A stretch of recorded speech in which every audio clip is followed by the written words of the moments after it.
So for Expedition 3536, I'm just going to give you some brief highlights of a few select investigations. Overall, we have just in Kibo, Columbus, and Destiny, we'll have over 137 investigations active during Expedition 35 and 36. 80 of those are led by US-funded or US-supported investigators. About 25% of our investigations are sponsored under the declaration of ISS as a national laboratory. This started back in 2005 when we were declared a national laboratory by Congress, and that represents our users that are from other government agencies, commercial companies, the private sector, and nonprofit organizations, so they're not funded by NASA. We're also serving the needs of over 400 investigators from around the world, and those investigators represent 28 different countries.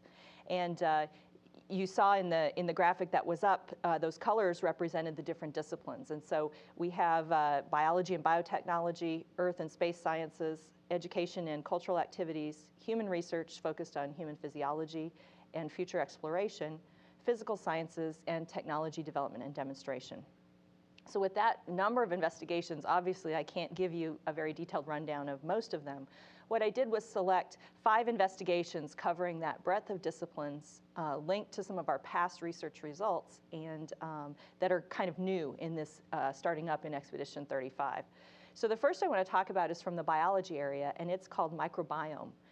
Some recent discoveries over the last few years in the microbial sciences have showed us that bacteria account for basically 10 times more cells in our body than our own cells. So we're outnumbered 10 to 1 everywhere we go by the bacteria that we carry with us. And we know that in spaceflight, bacteria grow quite differently. We also know that the human immune system is affected significantly. And so what we'll be doing in this project is collecting samples from ISS crew members before, during, and after their missions to the ISS, and also looking at the environment of the ISS and the diet and other aspects, other ways that humans have bacteria come into their systems. And we'll be looking at their stress levels and their immune system function as well. It's important from an exploration perspective because this research will help us predict how long-term space travel, which is basically humans and the microbes that go with us, is going to affect those communities, those ecological communities. But also, it's really important because it's addressing a top recommendation of the National Academies of Sciences last year when they suggested that ISS needed to be developed as a microbial observatory to address some of these new findings that have been made across the scientific community. And so this is one of the first studies that really starts addressing that recommendation. And that's important because of the benefits back here on Earth. If we can understand how microbial communities work and take advantage of the ISS as a relatively isolated environment, there's a lot of basic science and then improvements in health on Earth that we can make. Moving to human physiology, we have a new investigation starting in Expedition 35 called Ocular Health. And this is an important investigation because it builds off a discovery made through our space medicine about 2 years ago. It will be the first experiment to characterize the risk of what we're now calling microgravity-induced visual impairment and intracranial pressure. Essentially what we've discovered is that some astronauts on orbit, not all of them, but they have real changes in fluid shifts in their bodies, and that leads them to both have changes in their vision and also changes in the pressure in their central nervous system. About 20% of the astronauts that have flown to the International Space Station have reported these kinds of vision changes. So what we're going to be doing is taking detailed scientific measurements. Here you see Sunny having some tomography measurements taken of her eye. You may have had something like this in a doctor's office where you have some anesthetizing eye drops, and then they use that direct contact to tap and actually measure the pressure of the fluid that's inside the eye. You also saw some video of ultrasounds, and here's another instrument being used to characterize the eye. So we'll be taking systematic measurements to really try and understand this process for the first time. This is an example of why we really need long-duration human spaceflight with multiple crew members to understand all the different effects on the human body.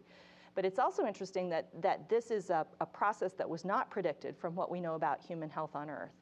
And we even have some results now that have come out that suggest that what we're seeing in astronauts in orbit could link to ways of understanding cardiovascular disease, high blood pressure, and other aspects in people on Earth that might not be quite as healthy as our astronauts are in orbit. So we're really excited to have this important study kicking off. It will take place over about 2 years. Next, I want to shift from human physiology focused on exploration to technology demonstration focused on exploration. And really just yesterday on ISS, we started a study called UBNT, or Ultrasonic Background Noise Test. This test is to observe the high-frequency noise levels that are background on the International Space Station and develop an understanding of what those noise levels are so that we can then develop a tool to automatically detect leaks. You can think of a leak as having some kind of a hissing noise, and these ultrasonic detectors, and you see a training video here of someone putting the epoxy on one of these detectors and actually attaching it onto the space behind a rack. And basically what the acoustic engineers will be doing is developing a profile of what normal noises are like inside the ISS, and then they'll be able to start developing algorithms to detect abnormal noises, including the kind of noises you might get if there's air leaking through the pressure wall. And so this will be an important advance in the way that we approach spacecraft safety and leak detection for future exploration missions. Next, I'll shift from technology demonstration to a more fundamental physical process, and that is combustion. Last year, we had a really neat discovery in our combustion rack, and based on one of the combustion experiments we were doing, where we were burning very simple fuels, in this case, heptane drops, and this was from an experiment called FLEX. It was the first time that scientists had observed a low-temperature, soot-free, cool flame. Now, cool flame sounds kind of strange. A normal flame is about 1,400 degrees Celsius, and a cool flame is about 600 degrees Celsius. We have a video to show you from the inside of the combustion rack that shows you what this observation is. So you see the droplet's ignited, and you see the burning go on. Then you'll see an extinction where it gets dark, it goes out, but the burning actually continues. And then in the end, you can see that through a chemiluminescent afterglow that comes back afterwards. And so that's how scientists know that the flame continued to burn. So this has really important applications on Earth, because this is something you just can't study any other way. This kind of droplet staying in one place and being controllable and measurable without having convection drawing a flame upward in the point that we normally see, say, when we're burning a candle on Earth.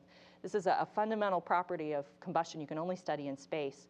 And this gives us some insights in some ways to improve internal combustion engines, because this kind of cool flame property, if you can control it better on Earth, would help you to control combustion in a way that could make engines more fuel efficient. The experiment that we'll be starting in Expedition 35 is a follow-on to the FLEX investigation data I just showed you. It's called the Italian Combustion Experiment for Green Air, or ICEGA for short. And here you can see a picture in front of the combustion rack as a gas bottle's being put in. And it's a collaboration with the Italian Space Agency. Instead of burning things like heptane, decane, or octane, we'll be looking at second and third generation biofuels. Second generation biofuels are, instead of being made from corn or soybeans, they're made from any kind of excess biomass, so they're not competing with food production. And third generation biofuels are the ones that are made from algae. So we'll be testing combustion in the combustion rack using these different biofuels.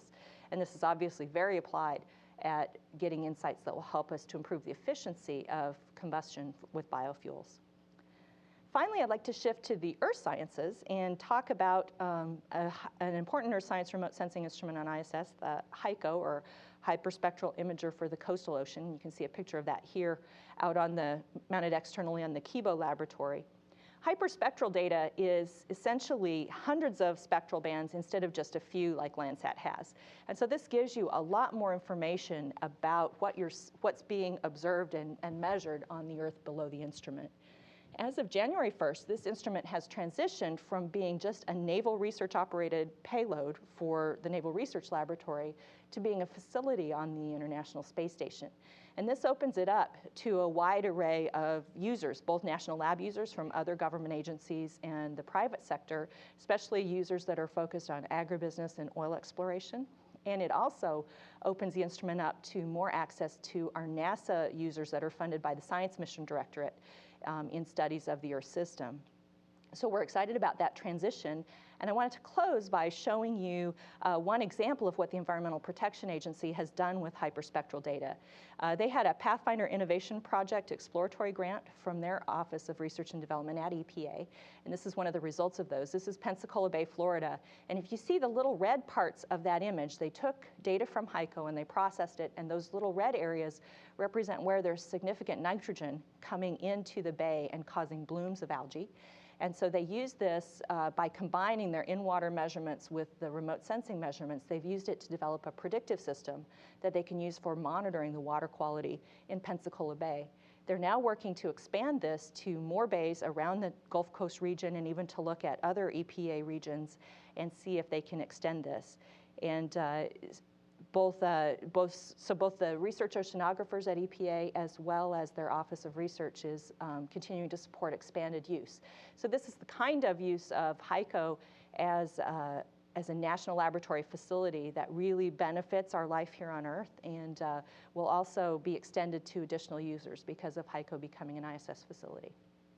So that summary really just touches the surface. I urge you to look at the press kit on nasa.gov to see all of those hundreds of investigations going on. And we look forward to a really dynamic and active research expedition.